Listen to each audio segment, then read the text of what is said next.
नमस्कार प्यारे साथियों मैं आकाश स्वागत करता हूं आप सबका आपके अपने परिवार राम सने एसएससी क्लासेस में। साथियों, अगर आप लोग यूपीएसआई 2026 और यूपी पुलिस 2026 में अपने सरकारी नौकरी का सपना पूरा करना चाहते हैं, तो दोस्तों मैं ये मूल विधि और संविधान का जो इम्पोर्टेंट सेशन लेके आया हूं, ये दोस्तों आपके एग्जाम में आप लोगों को 15 से 20 नंबर पक्के करने वाला है। कितने दोस्तों? 15 से 20 नंबर। दोस्तों इस सेशन में मैं 10 इंपॉर्टेंट क्वेश्चंस लेके आया हूं दोस्तों। कितने? 10 इंपॉर्टेंट क्वेश्चंस लेके आऊं दोस्तों, जो कि वीडियो के लास्ट तक दोस्तों आप लोगों को 50 क्वेश्चंस के बराबर वैल्यू देके जाएंगे। कितने दोस्तों? 50 क्वेश्चंस के बराबर। ठीक है ना दोस्तों? तो चलिए दोस्तों, नो बकवास, शुरू करते हैं सिलेक्शन वाली क्लास। देखते हैं अपना क्वेश्चन नंबर फर्स्ट। कह रहा है किसी महामारी की स्थिति में सरकार मौलिक खाली स्थान को सीमित कर सकती है और आम नागरिक के हित के लिए कुछ प्रतिबंध लागू कर सकती है। क्या कह रहा है कि अगर कोई महामारी की स्थिति आई है तो सरकार उसमें कौन से मौलिक अधिकार को प्रतिबंधित कर सकती है? नंबर ए ऑप्शन में दोस्तों हमको दे रहा है शोषण के विरुद्ध अधिकार, नंबर बी में दे रहा है स्वतंत्रता का अधिकार, नंबर सी में कह रहा है सांस्कृतिक और शैक्षिक अधिकार, नंबर डी दे रहा है दोस्तों समानता का अधिकार। तो दोस्तों ऑप्शन नंबर बी स्वतंत्रता का अधिकार, जो कि ये इधर उधर कहीं भी जाने का अधिकार है दोस्तों। अगर महामारी की स्थिति जैसी अभी 2019 में कोरोना आया था, इस स्थिति में दोस्तों सरकार क्या है 14 दिन का क्वारंटाइन लगा देती है, तो वो हमारे दोस्तों स्वतंत्रता के अधिकार का हनन है। दोस्तों ऑप्शन नंबर बी क्या हो जाएगा? हम लोगों को बिल्कुल राइट हो जाएगा। दोस्तों स्वतंत्रता का अधिकार हमारे संविधान के आर्टिकल नंबर 19 से लेके 22 में बताया गया है। क्या दोस्तों? 19 से लेके 22 में मौलिक अधिकार के अंतर्गत दोस्तों आता है। और दोस्तों ये समानता का अधिकार है, ये दोस्तों हमारे संविधान के आर्टिकल 14 से लेके 18 के बीच में बताया गया है। दोस्तों ये जो हमारा सांस्कृतिक और शैक्षिक अधिकार है, ये दोस्तों सांस्कृतिक और शैक्षिक अधिकार, ये दोस्तों संविधान के आर्टिकल नंबर 29 से लेके 30 में बताया गया है। किसमें दोस्तों? आर्टिकल नंबर 29 से लेके 30 में। ये दोस्तों शोषण के विरुद्ध अधिकार है, ये दोस्तों आर्टिकल नंबर शोषण के विरुद्ध अधिकार आर्टिकल नंबर 23 से लेके दोस्तों 24 में बताया गया है। ठीक है ना दोस्तों? तो इस तरह से दोस्तों हमारे 6 मूल अधिकार हैं दोस्तों, और इसमें 4 बता दिए गए हैं, 2 और बचे हैं, तो 2 हम दोस्तों नेक्स्ट क्वेश्चन में देख लेंगे जब आगे आएगा क्वेश्चन। ठीक है ना? तो दोस्तों इस क्वेश्चन का हमारा ऑप्शन नंबर जो हो जाएगा बी, वो क्या हो जाएगा? बिल्कुल राइट हो जाएगा। ठीक है ना? चलिए देखते हैं अपना क्वेश्चन नंबर नेक्स्ट। दोस्तों देखते हैं अपने क्वेश्चन नंबर सेकंड क्या कह रहा है। कह रहा है दोस्तों भारतीय सूचना प्रौद्योगिकी के पितामह कौन थे? नंबर ए ऑप्शन में कह रहा है नारायण मूर्ति, नंबर बी में कह रहा है अब्दुल कलाम, नंबर सी में कह रहा है रामदास पाई, नंबर डी में कह रहा है इनमें से कोई नहीं। तो दोस्तों ऑप्शन नंबर ए नारायण मूर्ति क्या हो जाएगा? हम लोगों को बिल्कुल राइट हो जाएगा। तो दोस्तों भारतीय सूचना के प्रौद्योगिकी के पितामह कौन थे? नारायण मूर्ति थे। दोस्तों सूचना प्रौद्योगिकी अधिनियम 2000 ईस्वी में आया था। कब आया था दोस्तों? एक्ट जो है आईटी एक्ट, आईटी एक्ट कब आया था दोस्तों? आईटी एक्ट आया था 2000 में। ठीक है ना? तो दोस्तों सूचना प्रौद्योगिकी के पितामह किसको कहते हैं? नारायण मूर्ति को क्या कहते हैं? क्या कह रहा है कि वह भारतीय सॉफ्टवेयर कंपनी इंफोसिस टेक्नोलॉजी के संस्थापक व प्रसिद्ध उद्योगपति हैं। कौन दोस्तों? नारायण मूर्ति। उनका जन्म 1967 ईस्वी में मैसूर कर्नाटक में हुआ था। कहाँ दोस्तों? कर्नाटक में मैसूर में हुआ था। ठीक है ना? तो भारतीय प्रौद्योगिकी सूचना प्रौद्योगिकी के पितामह नारायण मूर्ति। और आईटी एक्ट आया कब था दोस्तों? आईटी एक्ट आया था 2000 ईस्वी में। ठीक है? तो ऑप्शन नंबर ए क्या हो जाएगा? बिल्कुल राइट हो जाएगा। दोस्तों आप लोग वीडियो को लास्ट तक देखें, क्योंकि दोस्तों वीडियो के लास्ट में मैंने एक टेस्ट रखा हुआ है, इसको कि आप लोग दें और अपनी तैयारी को जांचें। ठीक है ना दोस्तों? और आप लोग दोस्तों मुझको कमेंट करके बताएं कि आप लोगों ने टॉप 10 में से कितने क्वेश्चन अपने करेक्ट किए। ठीक है दोस्तों? चलिए देखते हैं क्वेश्चन नंबर नेक्स्ट। दोस्तों हम लोग आ गए हैं क्वेश्चन नंबर थर्ड में। क्या कह रहा है क्वेश्चन नंबर थर्ड? कह रहा है राष्ट्रपति एक अध्यादेश जारी कर सकता है जब उसका समाधान हो जाता है कि तत्काल कार्रवाई किया जाना आवश्यक है। राष्ट्रपति अध्यादेश कब जारी कर सकता है? कि जब उसको तत्काल कार्रवाई जाना की आवश्यक है, ऐसा उसको पता चल जाए। तो कह रहा है कि नंबर ए किंतु संसद का केवल एक सदन सत्र में हो, नंबर बी में कह रहा है संसद के दोनों सदन सत्र में हो, नंबर सी में कह रहा है कोई भी सदन सत्र में नहीं है, नंबर डी में कह रहा है उपरोक्त में या तो ए या तो सी। तो दोस्तों ऑप्शन नंबर सी क्या हो जाएगा? हम लोगों को बिल्कुल राइट हो जाएगा। कोई भी सदन सत्र में नहीं है, तो दोस्तों राष्ट्रपति एक अध्यादेश जारी कर सकता है तत्काल कार्रवाई के लिए। ठीक है ना? तो ऑप्शन नंबर सी क्या हो जाएगा? हम लोगों को बिल्कुल राइट हो जाएगा। नीचे क्या कह रहा है? कह रहा है कि भारत के राष्ट्रपति को संविधान के अनुच्छेद 123 के अंतर्गत किसके दोस्तों? 123 के तहत अध्यादेश जारी करने की शक्ति प्राप्त है। राष्ट्रपति अध्यादेश तभी जारी कर सकता है जब उसको यह ज्ञात अथवा समाधान हो जाता है कि किसी विषय संदर्भ में तत्काल कार्रवाई किया जाना आवश्यक है और संसद का कोई भी सदन सत्र में नहीं है। ठीक है ना? तो आर्टिकल 123 के तहत राष्ट्रपति अध्यादेश जारी कर सकता है। ठीक है ना? और उसको ज्ञात हो जाए कि संसद का कोई भी मतलब सदन सत्र में नहीं है। ऑप्शन नंबर सी क्या हो जाएगा? हम लोगों को क्वेश्चन का बिल्कुल राइट हो जाएगा। चलिए दोस्तों देखते हैं अपना क्वेश्चन नंबर नेक्स्ट। दोस्तों क्वेश्चन नंबर 4 क्या कह रहा है? कह रहा है सर्वोच्च न्यायालय द्वारा समुचित पर्यावरण के अधिकार को किस मौलिक अधिकार में शामिल किया गया है? समुचित पर्यावरण के अधिकार को। ठीक है ना दोस्तों? कह रहा है कि ऑप्शन नंबर ए समता का अधिकार, ऑप्शन नंबर बी प्राण एवं दैहिक स्वतंत्रता का अधिकार, नंबर सी शोषण के विरुद्ध अधिकार, नंबर डी सांस्कृतिक व शिक्षा संबंधी अधिकार। तो दोस्तों आर्टिकल नंबर 21 के अंतर्गत समुचित पर्यावरण को प्राण एवं दैहिक स्वतंत्रता के अधिकार के अंतर्गत दोस्तों शामिल किया गया है। तो ऑप्शन नंबर बी क्या हो जाएगा हम लोगों को? बिल्कुल राइट हो जाएगा। ठीक है ना? आर्टिकल नंबर 21 के अंतर्गत दोस्तों समुचित पर्यावरण को उच्चतम न्यायालय ने समुचित पर्यावरण के अधिकार को आर्टिकल 21 के अंतर्गत वर्णित नागरिकों के जीवन प्राण एवं दैहिक स्वतंत्रता के मौलिक अधिकार में सम्मिलित माना है। ठीक है ना दोस्तों? ये दोस्तों सांस्कृतिक एवं शिक्षा संबंधी अधिकार ये दोस्तों आर्टिकल 29 और 30 में दिया होता है। ठीक है ना? समता का अधिकार दोस्तों यानी कि समानता का अधिकार आर्टिकल नंबर 14 से लेके 18 तक दिया गया है दोस्तों। दोस्तों शोषण के विरुद्ध अधिकार ये दोस्तों दिया गया है आर्टिकल नंबर 23 और 24 में। ठीक है ना दोस्तों?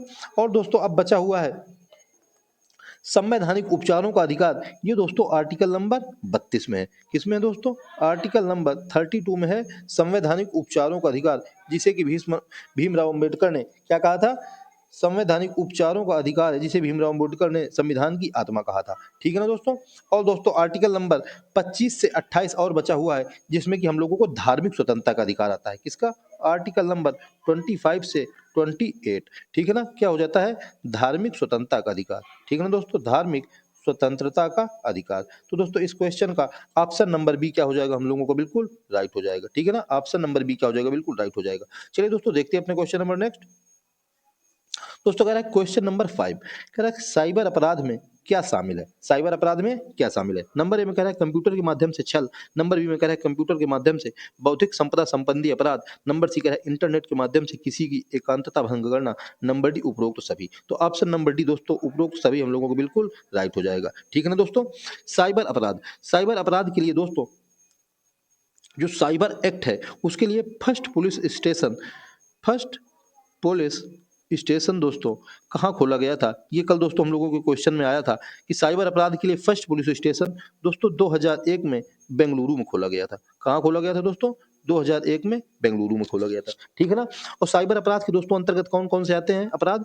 तो आता है दोस्तों कंप्यूटर के माध्यम से छल करना, पहचान की चोरी करना, क्रेडिट कार्ड धोखाधड़ी करना, कंप्यूटर के माध्यम से बौद्धिक संपदा संबंधी अपराध करना, कंप्यूटर से व्यक्तिगत डेटा हैक करना, अवैध डाउनलोडिंग करना, इंटरनेट के माध्यम से किसी व्यक्ति की एकांतता भंग करना या परेशान करना, वायरस प्रसाद आदि शामिल किए जाते हैं। तो इस तरह से दोस्तों ऑप्शन नंबर डी क्या हो जाएगा इस क्वेश्चन का? हम लोगों को बिल्कुल राइट हो जाएगा। ठीक है ना?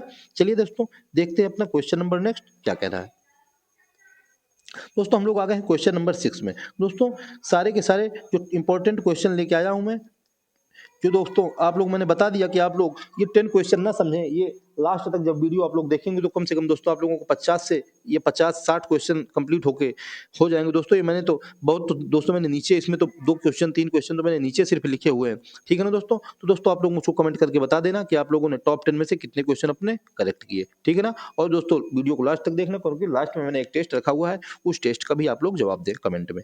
देखते हैं कि संविधान संशोधन के लिए आवश्यक है क्या? आवश्यक है दोस्तों नंबर ए में कह रहा है संसद के प्रत्येक सदन के सदस्यों का बहुमत, नंबर बी में कह रहा है संसद के प्रत्येक सदन में उपस्थित तथा मत देने वाले सदस्यों का 2/3 बहुमत, नंबर सी कह रहा है ए व बी दोनों, नंबर डी कह रहा है उपरोक्त में से कोई नहीं। दोस्तों ऑप्शन नंबर सी ए व बी दोनों हम लोगों को क्या हो जाएगा? बिल्कुल राइट हो जाएगा। ठीक है ना दोस्तों? क्या कह रहा है दोस्तों कि भारतीय संविधान के अनुच्छेद 368 में संविधान संशोधन की संसद की शक्ति एवं संशोधन की प्रक्रिया का उल्लेख किया गया है। किसमें दोस्तों? आर्टिकल नंबर 368 में संशोधन की प्रक्रिया का और जो संसद के पास शक्ति है संशोधन करने की उसका उल्लेख किया गया है।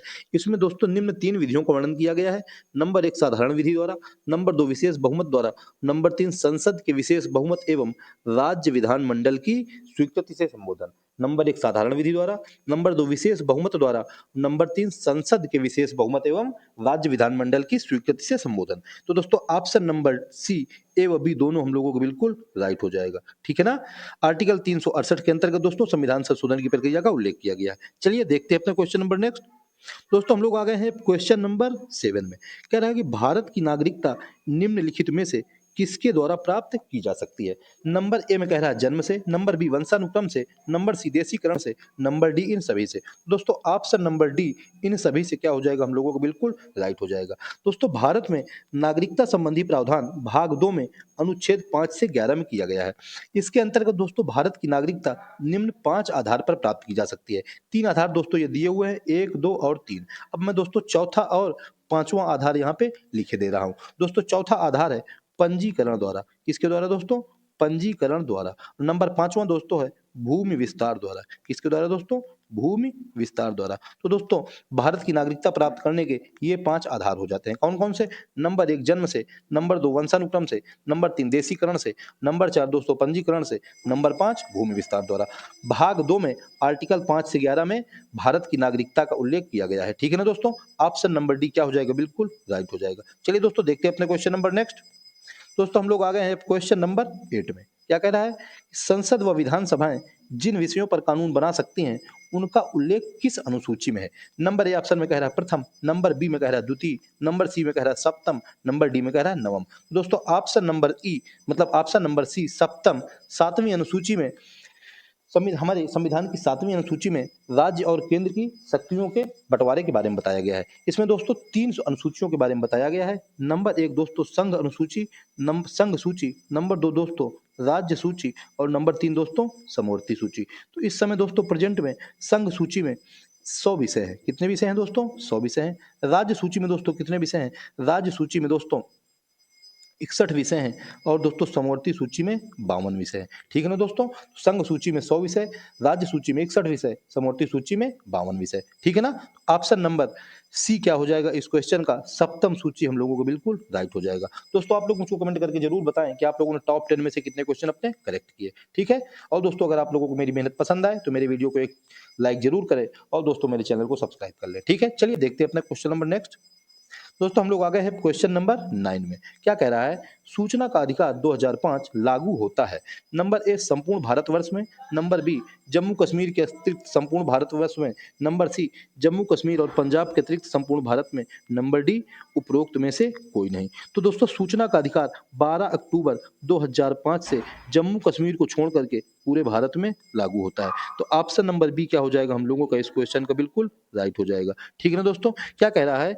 सूचना का अधिकार अधिनियम यानी कि राइट टू इंफॉर्मेशन एक्ट 2005 12 अक्टूबर 2005 से जम्मू कश्मीर को छोड़कर संपूर्ण भारत में लागू है।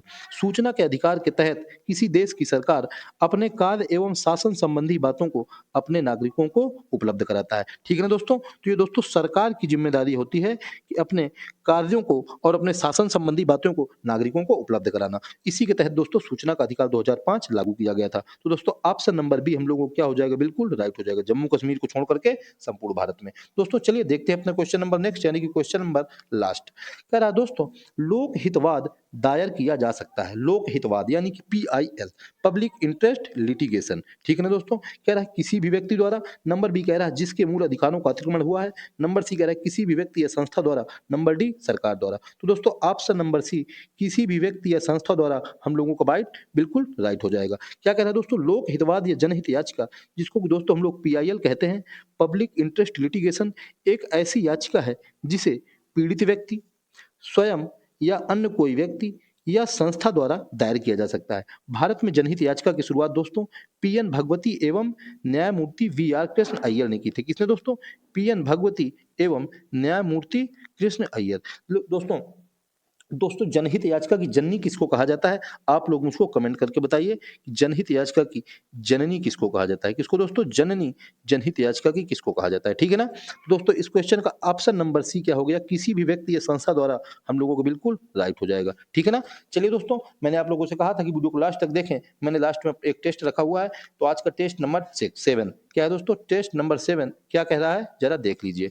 कह रहा है कि आयकर अधिनियम की किस धारा के अंतर्गत आय से कटौती की जा सकती है?